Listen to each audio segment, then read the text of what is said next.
Session with Dr. Farid Holakouee.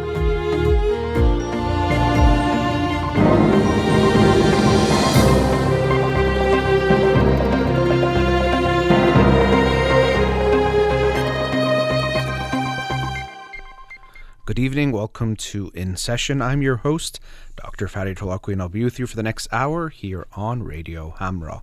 Studio number to call in, 310-441-0555. I'm a licensed clinical psychologist, so you can call in with any questions related to clinical psychology, including any emotional or psychological issues, parenting issues, and relationship issues as well. You can also follow me on Twitter or Instagram, or like my page on Facebook to get updates on the show, or suggest topics or books for the program, and the shows are uploaded at the end of each week to my SoundCloud page and podcast on Spotify and Apple Podcasts. Again, our studio number 310-441-0555. Let's get to the books of the week. The book of the week for this week that I'll talk about on next Monday's show is Subtract by Lady Klotz. The Untapped Science of Less, Subtract. Caught my eye and looked at it a little bit more. It seems interesting, and looking forward to reading that and sharing it with you next week. Subtract by Lady Klotz. The book of the week from last week that I'll talk about tonight is A Sense of Self by Veronica O'Keeffe. A Sense of Self, Memory, the Brain, and Who We Are. And actually, if you are in, I think, the UK, the book might be called The Rag and Bone Shop. Actually, it's a different title, so when I was looking it up, I found that out. But here in the States, it's called A Sense of Self by Veronica O'Keeffe. Very, very fascinating book. I really enjoyed it. Dr. O'Keeffe is a professor of psychiatry and a consultant psychiatrist at Trinity College, Dublin. And in the book, she shares from the neuroscience research, but also draws from her, I think, 35 plus years of seeing patients in psychiatry, and also actually shares from literature and different writers, poets, and some of their thoughts on themes that come up throughout the book. So it made it a quite fascinating read, interesting, also very human, although she's a psychiatrist and describes and discusses some harrowing cases that are very intense and extreme. You feel a very human type of connection or relationship that she seems to have with her patients, which I appreciated. So just the title itself really drew me, A Sense of Self, and looking at memory when discussing a sense of self. And to my understanding, or in my estimation, when we think of a sense of self, I think of who I am. It has to be based in memory. Or if we put it the other way around, without memory, I cannot really have a sense of self, of who I am. It's in a way composed of my memories. That's how I even can understand myself. So to me, that really stood out and makes a lot of sense. And that theme does come up in the book in various ways, but just something to think about, that if you really consider it, how could you have a sense of yourself if you did not have memory?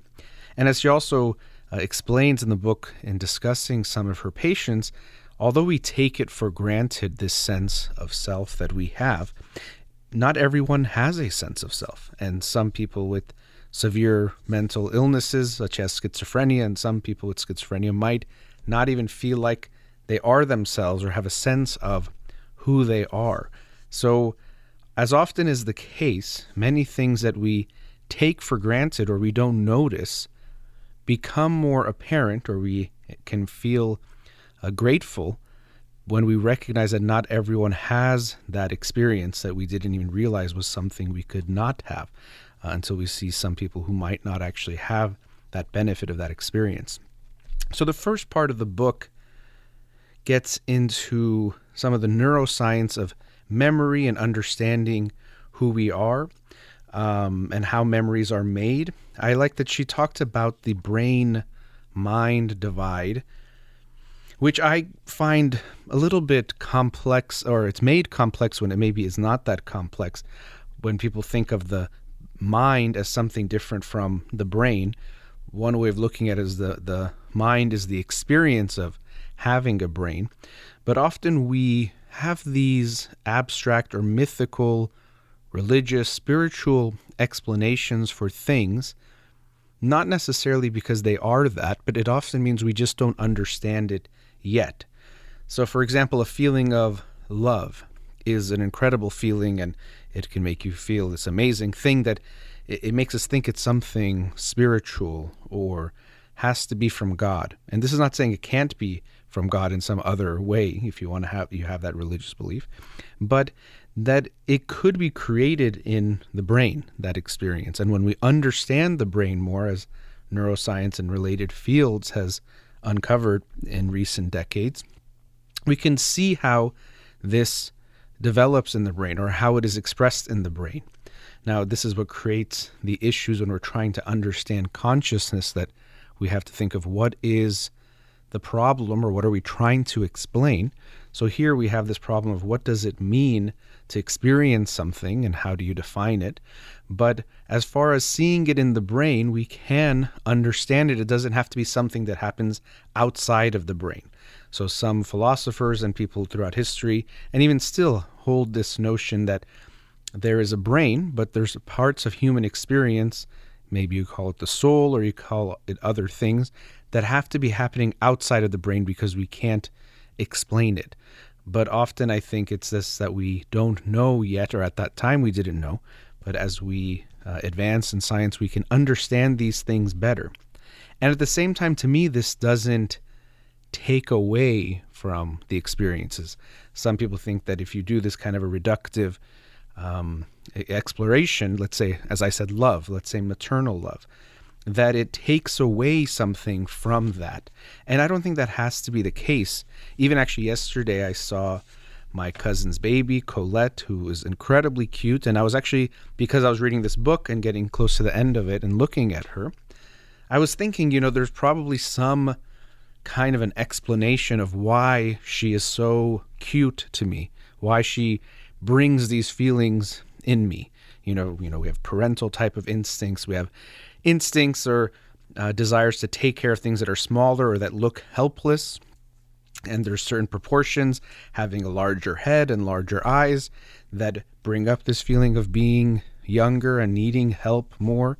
So there's more, and there's many more that I don't know, and many more maybe we still don't know.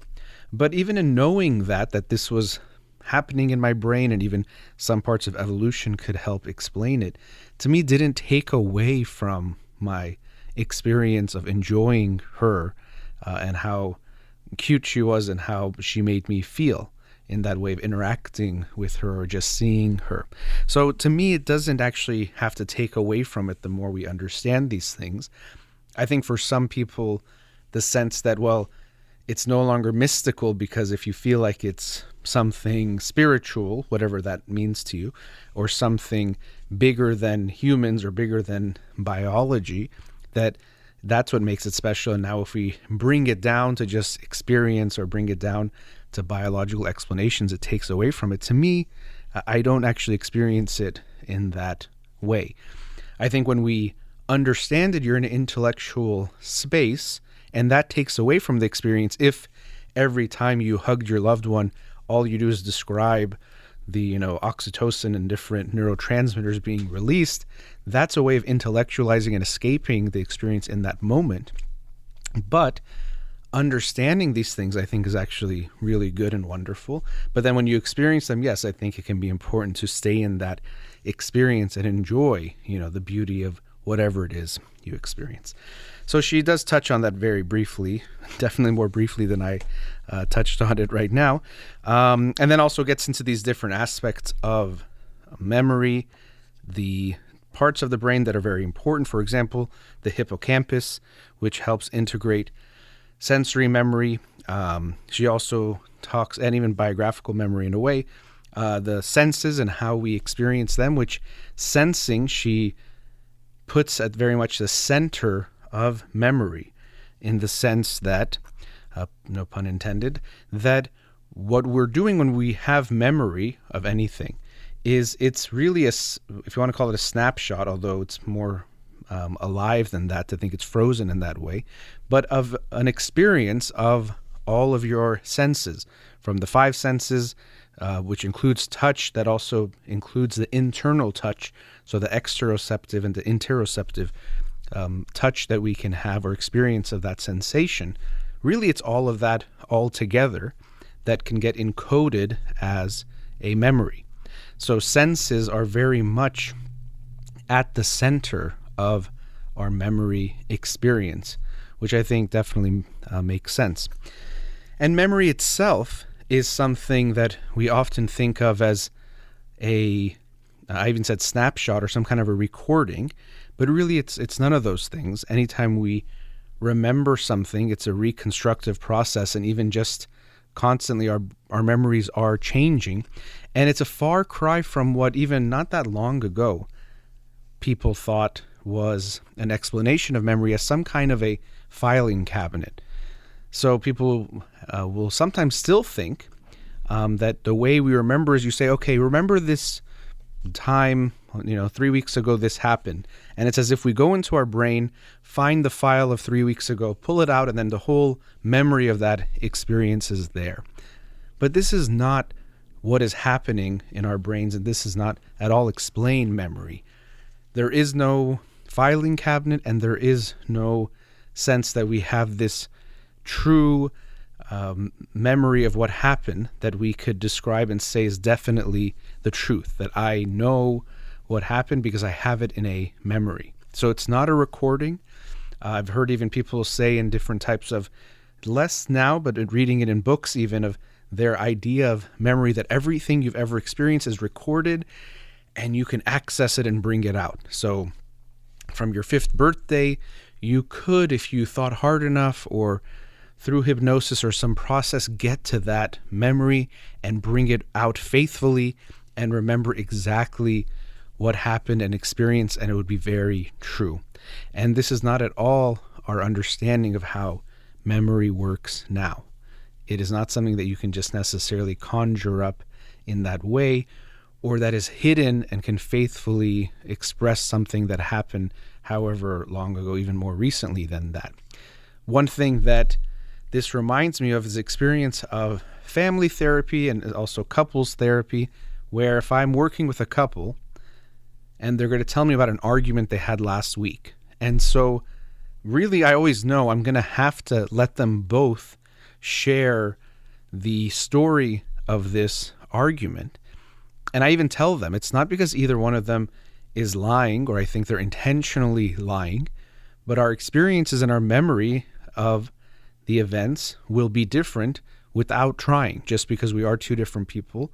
And even the way I said it, experience, because of how you experienced it, or the senses come into play, it's going to affect how you remember what happened.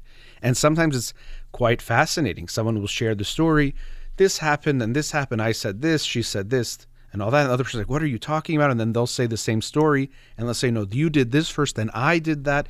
And so it can also be hard, sometimes we think, well, what really happened? And without having a video tape of the argument, we won't know for sure. We really are left a lot of times with the experiences being what we have to deal with and work with. And hopefully there's some level of overlap of the experiences, but it does point to this notion that even for recent events, memory is not this thing that you can just conjure up a faithful reproduction of exactly what happened.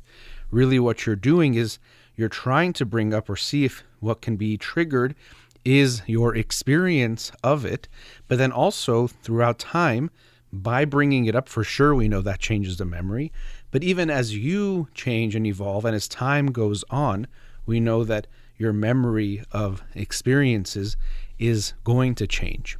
So we have to remove this notion that we have this file cabinet or file cabinet of files, or even just file cabinet of recordings that we can bring them out and see and experience the whole thing again. That's not how things work when it comes to our memory. I actually think the way that we can try to understand memory, yes, we remember everything that happened, but not in the sense that we can bring back these accounts that perfectly reflect what happened, but that because of how our brains and bodies work, we know that what we experience influences how our brain develops, influences what we expect to experience, our brains as a predicting machine. So as a result, yes, you in a way remember because you encode all of these experiences that now can affect your future experiences, but that's very different from meaning that you can bring back a memory and describe exactly what happened as long as you're able to access that file in some way.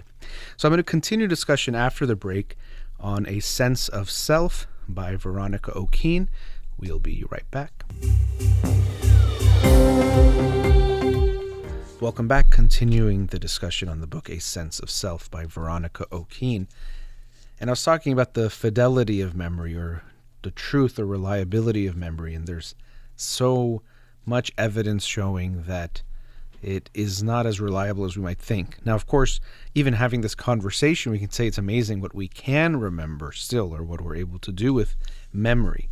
But when we think of it as this faithful tape recorder, that's where we can lose sight of really the truth about memory. And speaking about truth about memory, there was a whole chapter she had about true and false memories, and she has false in quotes, because as she puts it, really we can think that all memories in a sense are false to a degree, in the sense that no memories are exactly going to be true. We might think that they are, or we think that there's really true ones and completely fake ones, but we have to have that recognition that all of our memories, as much as they might seem very real, they are in some sense a recreation or more of our experience than something that we can say is completely a faithful representation.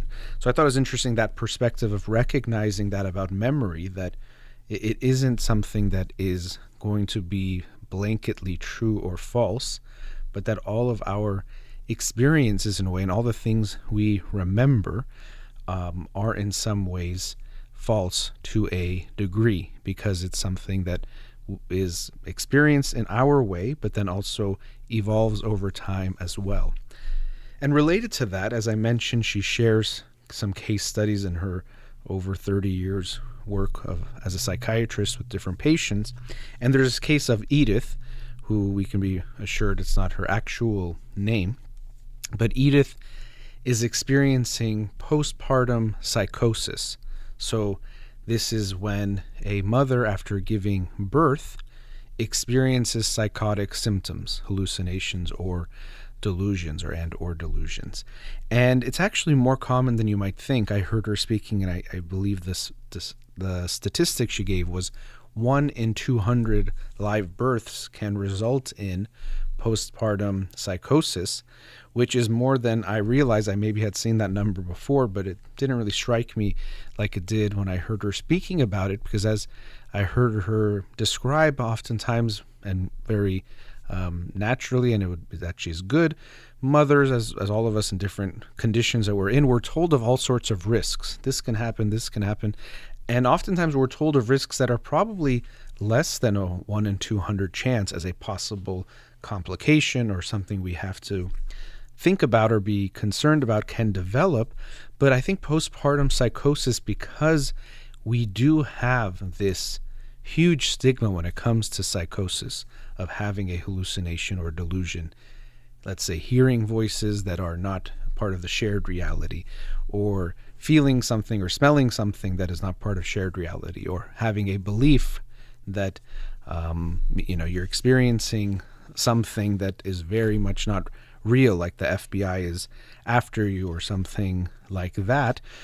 We have such a stigma that I think people are afraid to, first of all, discuss it if they've been through it, but also just to talk about it, even I think for professionals to bring it up, that this could happen to you, because we think that it's something so bad to have, and to suggest that someone might experience it can make them seem like we're saying you might be susceptible to something. So I don't know if that's exactly what's going on, but I do think there are these types of reasons because of the stigma attached to mental illness in general, but especially more what we consider severe mental illness and experiences of mental illness, such as psychosis, that we tend to avoid talking about it. So 1 in 200 is not so rare, and it's probably from a host of factors, including the rush of different types of hormones that the new mother will experience from the pregnancy and then also birth and post-birth that contribute to what is going on, because Edith in this case did not have any kind of really significant or any mental illness to speak of before this experience. So this is an important story in the sense that it shows, as I'll demonstrate, something that really struck Dr. O'Keen when it came to memory and our experience of memory. And so Edith had what is called Capgras syndrome, which is this sense that your baby is an imposter. So this is not my baby, the baby that you now have. So it's this like idea of the changeling, that they've switched your baby at birth. And so she didn't believe that her baby was hers. And I think even she thought she smelled in a certain way, which is likely another hallucination. You can have olfactory hallucinations as well, meaning that you smell something that is not there. I remember when I was doing an internship at a psychiatric hospital, my heart would break that there was this one man who he thought he smelled very bad. He didn't actually, but he thought he had this really putrid odor that he was smelling. And when he would talk during the group therapy, he would actually apologize to everyone and to the staff that I'm sorry that I'm doing this, but he in fact did not have an odor, but he had this olfactory hallucination that made him think he was giving off this very, very bad smell. And so here Edith, in this case of Dr. O'Keen that she shares, thought her baby was an imposter, and so they finally take her to the hospital because of her postpartum psychosis. And on the way to the hospital, she sees they pass by a cemetery, and she sees a small gravestone or a grave that is kind of tilted a little bit, and that small gravestone she looks at, and because there's a little bit of an opening or a movement in, or what looks like it's moved, she says, oh, they must have put my baby there. My real baby is there in that gravestone, and I now have this imposter baby. And it was, of course, a very terrifying experience. So now she goes in the hospital, and after time of taking some antipsychotic medications, her postpartum psychosis relieves or slowly goes away, and now she's leaving the hospital. But now on one of her, or she leaves and goes home, on one of her visits to see the doctor again on a follow-up, she sees the gravestone again, the small gravestone that she initially thought that's where they've buried my actual baby. And she has this experience that, of course, is going to be hard to describe, that she sees it again and feels again what she felt then. But it's a bit complicated because for a moment she does think maybe her baby is there, but when she sees the doctor and she brings this up, the doctor says, well, you know, that was your hallucination. It's not real that your baby was switched and was buried there. And she says, yes, I know that, but the memory is real. And this really struck Dr. O'Keen, and I think it's really a poignant understanding that, of course, we know that it's not based on fact, but you can imagine she experienced it as real in that moment. And imagine the terror of thinking your baby has been taken from you, switched, killed, and now is in a gravestone in the cemetery, and you've seen it. That, of course, is going to be a type of traumatic experience of thinking that, experiencing that. And so seeing the gravestone again, as memory works, it triggered that experience again. And so it brought back that whole sensation. And so Dr. O'Keen says that this was a really interesting and for her mind-blowing or mind-opening type of experience of seeing and understanding memory in a different way. So I thought that was quite fascinating, one of the interesting vignettes that Dr. O'Keen shares in this book. And so she also talks about stress. And so stress is something that when I even just say the word, we think of something very negative. oh, stress. I'm stressed. And of course, having too much stress is very bad and does have negative effects on us, both mentally and physically. But what stress really is actually something quite good in moderate amounts, in the sense that it relates to our level of arousal. So like many things that we see in a biological experience of life, too little of something is bad and too much of it is bad, but we need a moderate or balanced amount. And stress is the same thing, especially when it comes to things like encoding or having memory, in the sense that you have to be at a certain level of arousal or alertness to have the possibility of experiencing something, to remember it. So this reminds me of when you meet someone. And for a lot of people who say they're bad with names, what's really happening is when they meet someone, they're hyper aroused in the sense that they're too anxious. So the brain cannot really process what it's taking in. We can say maybe it didn't fully experience what's happening in that moment. So you never fully took in that name. So we would say this is on the too much arousal. But probably not when you're meeting someone, but in other experiences, you're not paying enough attention. You're under aroused, so to speak. There's not enough stress. And so as a result, you won't even take in that information either, in a different way. You're not paying enough attention, we can say. So it was interesting that she does express this concept of stress, not thinking of it as just a bad thing. Of course, it can be when it's too much, and that's what we discuss a lot, and there's a lot of research on that. But that this doesn't necessarily mean that stress is bad. It means that when it's too much, it's not good. There's also a lot of discussion. The theme throughout the book, or a theme, I should say, which is true of anything really looking at neuroscience, is that the brain is plastic throughout life.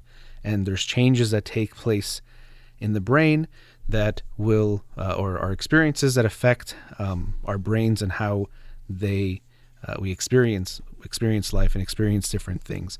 And so she talks about starlings, these birds, and how for the males, when it comes time for spring, there's testosterone that gets released in their brain to make the songbird, which really isn't a part of their brain, but a songbird cortex, get bigger, because then they need to sing to, in a way, impress the female starlings to then mate and then, reproduce. And so as a result, we see this change in their brain that seems to be triggered by the sun, which, when the seasons are changing, prepares them for this. We actually see a change in the size of the cortex, or that part of their cortex that relates to singing, so that they can sing a longer song, because the longer the song they can sing, the more that is attractive to the starlings. So it's kind of interesting, showing an example from the animal kingdom, but that we can see similar things happen in our brain in different ways, maybe not as specific as we see there. But I thought that was quite interesting. And then going back to this title of the book, A Sense of Self, again, that's the U.S. title, we do have this tendency not just to have memories, but we do make a story where we self-narrativize this story of ourself. We make a cohesive story that makes sense to us, and this is part of our sense of self, or it can be. And so I think it's interesting because we do make this self-narrative of our life and ourselves, which might be needed to some degree, but also it can limit us, because we tend to think, well, I'm not the kind of person that does this, or I'm not this type of a person, because of what we've experienced, but also probably because we want to be seen and we want to feel that I am this kind of person and not that kind of person. And sometimes this might actually limit our experiences or limit what we do, the behaviors that we do. So this reminds me of Jung's concept of the shadow, where because of things you experience in childhood for different reasons, you might disown parts of yourself. So for example, there was a lot of anger in your home and it really looked bad and you had bad experiences because of it, and you didn't want to be like your parents that were so angry, so you disown your angry part of yourself, or your anger, which can be and is a very healthy part of your psyche, and you've put it away. And so you tell yourself, I'm not a person that gets mad. I don't never get angry. And so as a result, you go through life with this narrative that you're telling yourself, but it might actually prevent you from having healthy expressions of anger, for recognizing that, let's say, your boundaries have been violated or someone is doing something you don't like. And because of this story that you have of yourself of not being an angry person, you actually won't express that anger and will maybe tell yourself you're okay, but almost definitely you are feeling something inside that you are not having access to or connecting with. So our self-narration of our life, it does make sense, and we tend to do that to make some sort of sense of our lives, but we have to be aware of there can be some costs when I think it's too fossilized. It becomes too inflexible, and we want to have a flexibility in that to recognize I have been these things, but as Walt Whitman says, I contain multitudes. You can be many different things and many different types of people. And so I think it's important to be aware of that itself, that yes, a sense of self can be important and make sense, but we can at times get ourselves in trouble by having too fixed an understanding of our self as someone who only is this and is not these things, when we really were likely much more than a story that we even are making up about ourselves about ourselves. So this book I found incredibly fascinating, brings up lots of different concepts related to memory. First, some of the new neuroscience in memory that shows the role of different parts of the brain, like the hippocampus and the amygdala, when it comes to our experiences and our memory. But I really enjoyed also the writing style of Veronica O'Keeffe, so highly recommend this book, A Sense of Self, Memory, the Brain, and Who We Are, by Veronica O'Keeffe. Let's go to our last commercial break. We'll be right back.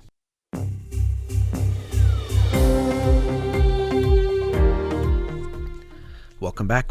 So I was discussing the book tonight, A Sense of Self by Veronica O'Keeffe, which I found really interesting, looking at memory and how we even make memories and how we can understand that experience of memories.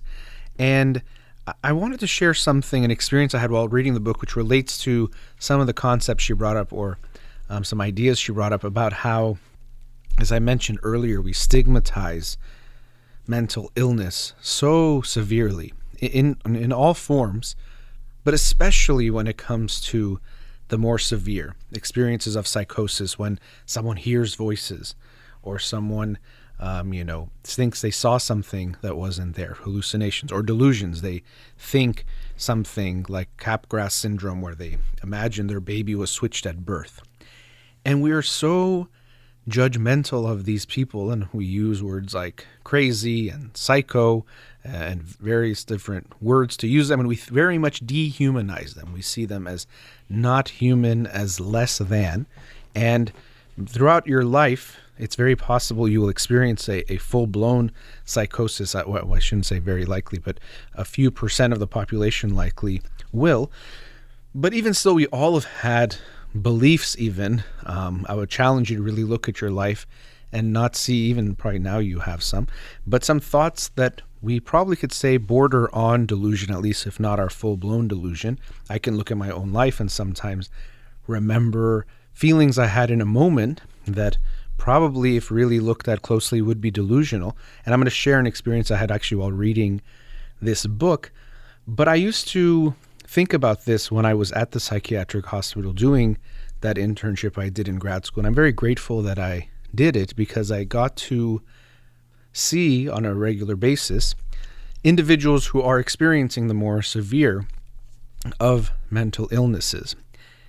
And as is often the case when you are exposed to some type of what's new to you, population or group of people, whatever it might be, at the beginning, you don't really see much. Everything kind of looks just like the same, or everyone is just kind of, severely mentally ill in this case. I had a similar experience when I went to Costa Rica in a school for deaf children, and I had the opportunity to volunteer there for 3 weeks. I remember the first days I was there, all I could see really was that these children, they were all deaf children. I really could only see that, and that if that disability or that aspect of them was really all I could see, and they all seemed the same. But after being there for a few days, I got to see them more for who they were.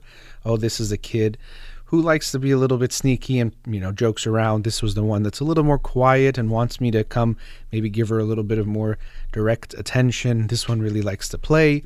Oh, this child likes to show me how he can count, and he would show me with his fingers how he can count in sign language so fast up to high numbers, which was a new experience for me, but made sense. Kids do this all the time. You'll see a young child and say, I can count to 100, and then they start counting, because sometimes whether you want them to or not. And so it was the same experiences. And so over time, they were obviously humanized, and they were no longer defined by that. And so similarly, I remember when I first went into the psychiatric hospital, and some of the first few experiences I had were pretty intense. And so I couldn't see much, but over time, and people would change over time in a psychiatric hospital. Some people are staying there for a longer period, some for just 3 days or so. But even still, the longer ones, they're usually not there that long. So you're seeing new people. We did have some people that did come back in the course of my year several times. But they become much more human. They're no longer just someone experiencing something, a really severe type of a thing. And you see that human side. And back then, what I understood about schizophrenia was that dopamine, this neurotransmitter, was really the culprit in causing schizophrenia. Of course, even then it wasn't that was it, but that was considered the main thing. And so I would imagine, though, in my head, that although sometimes people can think this person going through schizophrenia is so different from me, it's probably microscopic amounts of this neurotransmitter that are creating the difference between my experience and their experience. And so it's not that we're so different. It could again be another indication of how grateful we can be for the experiences we have, the various types of health you experience, that for things to all go well, actually a lot is going on. It's not that simple, and very easily things could be very different. Even life and death is very fragile, and then different experiences of health are different from your physical to your mental health. Now, our understanding of schizophrenia is that it's much more complex than just this neurotransmitter that might be in abundance, dopamine, that it relates different types of brain regions, and like our understanding of both things that we do productively and also illnesses, it's much more about the connections and the interconnectivity between different parts of the brain and aspects of the brain. But even still, you definitely couldn't see it with the bare eye looking at the brains yourself. But even with microscopes and details that we look at, we see that it's not so different. So it is this humbling understanding that although you might think, and I think a lot of people think, oh, I could never, hallucinate, or I would never be delusional. You should know that, first of all, you can, and different experiences could even induce that, but also that you're not that far away from someone who does. And another thing we're recognizing and understanding more in our understanding of something like hallucinations and the experience of schizophrenia is that it might be related to sensory experiences that are hard to integrate or understand. Even I remember, I forgot which book it was expressing this theory and some research behind how it could be that oftentimes individuals who are dealing with schizophrenia have a hard time recognizing that something is coming from within them. So you can imagine if you did hear a voice, and you have to remember they are hearing a voice. It's not just when we say, oh, well, it's not there, so they're not hearing it. Their experience is of hearing it, and you can't identify where it's coming from.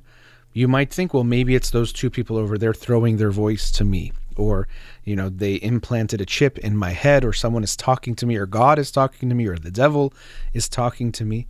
You could understand that if you have a sensory experience that you can't understand or explain where it's coming from, you will make some understanding of it that can make sense of it. I remember seeing that there's research showing that most people cannot tickle themselves. If you try to tickle yourself, you can't do it. But then if someone else does the same touching, it could tickle you. And part of the understanding is that because you can feel what your body is doing, or you can sense that my body is about to do this and I know what it's going to feel like. So when you I'm doing it right now, putting one hand on my forearm, I'm expecting what that's going to feel like. I counteract that. I don't think it's coming from somewhere else. But an individual with schizophrenia won't recognize that, so they actually can tickle themselves and they will laugh because they don't have that same understanding, or there's something that quite isn't being relayed in the brain of understanding that this is coming from within, or these touches, I can predict them or know what's going to happen there. So we can see that rather than being something of just dopamine or something with the whole brain having an issue, it could be that a big part of explaining or understanding hallucinations and delusions, but hallucinations in particular, might be about sensory integration and how that is understood. And again, it can make sense to me. If I heard voices and I couldn't understand where they were coming from, I'd have to have some explanation, and I kept hearing them, and oftentimes very distressing voices telling you mean things or horrible things. I remember some of the voices that patients at the hospital shared what they were saying was so sad to hear someone like, I hate you, or really nasty things, even worse than that, over and over again. Just imagine what that experience is like. And I remember one of my supervisors, one of the ways he talked about how you can, if you're talking to someone who is having a hallucination, let's say they see, there's this alien there behind you. I remember he said, rather than saying, oh, it's not there, what are you talking about? You can tell them, I don't see the alien, but I do believe that you do. So in a way, you're not invalidating their experience, but you're not lying and saying, I see it also. But you're saying, I could imagine you're seeing it, and you might even say, I can imagine that's really scary. Imagine if you thought there was some monster or alien in the corner, like what maybe a child goes through as well. They really think there's a monster in the closet or under their bed. So of course, it's terrifying. But I wanted to share my experience, which is not exactly on the realm of seeing monsters, but it just gave me a glimpse, and it's kind of ironic. So I just have a few minutes left, so let me try to get through this. But I was reading the book, and this was probably Saturday or Sunday, and I came across these two sentences on page 159. The experiences and behaviors typical of schizophrenia generally emerge during adolescence and early adulthood. An adolescent does not wake up with schizophrenia. It develops over years. And so I read it, and then what I later understood is that 4 pages later, on page 163, those same two sentences appear almost in the exact same part of the page. Now, usually you would write it slightly differently in a book, so was there, I don't know, maybe she intended it to be that way, maybe it was kind of a mistake that wasn't caught to have these two sentences appear identically 4 pages apart in this way without changing any of the wording. Either way, when I read that, and again, it's interesting because it's about the experiences and behaviors typical of schizophrenia, I had this really bizarre experience, because when I read it the second time, 4 pages later, just several minutes later, I had this odd moment of, wait, didn't I read this before? And I was really confused of like, why does this seem familiar? But I think I read it, but I'm on a different page. And for maybe 10, 15 seconds before I went back and found it, I had this really bizarre experience of like, wait, what's going on? And it was so fascinating for me because it was about the experience of schizophrenia. And it made me have this realization. I had a resolution. I could go back 4 pages and see that I'd read those exact pages, and it was almost in the same part of the page. So I think that also triggered something of like, I almost saw this exact thing before. But if I couldn't resolve it, and it was something maybe more significant or more personal, how would I have felt about that? I likely would have had a even more bizarre experience. So it was really strange for me, those few seconds, but I did feel something. And, going from this book, it created this memory, that it's sensory experience. I have a memory of what that is, and I try to bring it back right now as I think about it. But it was this very bizarre feeling of, is something going on? And so one can imagine that if you had, let's say, many experiences like that, if I had that come up many times, what would I try to understand? I would maybe think someone's trying to send me a message, Or maybe I would think, oh, I'm writing this book. They're taking the thoughts away from me because, I thought of this sentence once before. I've experienced it. So this person is stealing my thoughts, which is a hallucination or a delusion that people can experience. And so maybe I would think someone is stealing my thoughts and putting them into the book or in different ways. And so it was a very quick experience, but in a way it was, I think, good for me to remember and realize sometimes we think we are so far away. We think of I'm so sane, and then there's these crazy, insane people, and there's this wide gulf between you and this them. But it's realizing that really we're teetering in some ways between that all the time. That our way of understanding the world is much more fragile than you might think it is. And your notion of your infallible sanity, and also your sanity that cannot be infected by anything or affected by anything, is definitely not the truth, and it's much more fragile than you might think of. And I say this not to scare you, to make you think that if you're listening right now, you're close to a psychotic break or it's going to happen to you. It does happen to individuals, of course, but it's to remind you that if you are judging those who go through these things, that you are really overestimating how good and strong you are, and definitely underestimating them and what they are and who they are. And so on both accounts, you are mistaken. And so you might not have an experience like that, but if you really look through your life, you likely will see you've had experiences where you did have some type of belief that could border on a delusion, or you did think you heard or saw something that you very clearly later saw was not that. And you can understand, imagine if you didn't have that resolution, what that experience would be like, where it would send you in your thinking and feeling, and hopefully will give you more empathy for individuals who experience serious mental illnesses and have hallucinations and delusions, and recognize they are not so different from you. It's not really a them, they are part of all of us. That brings us to the end of tonight's show. A big thank you to Amir here in the studio. You've been listening to In Session with Dr. Farid Holakouee. Have a wonderful night.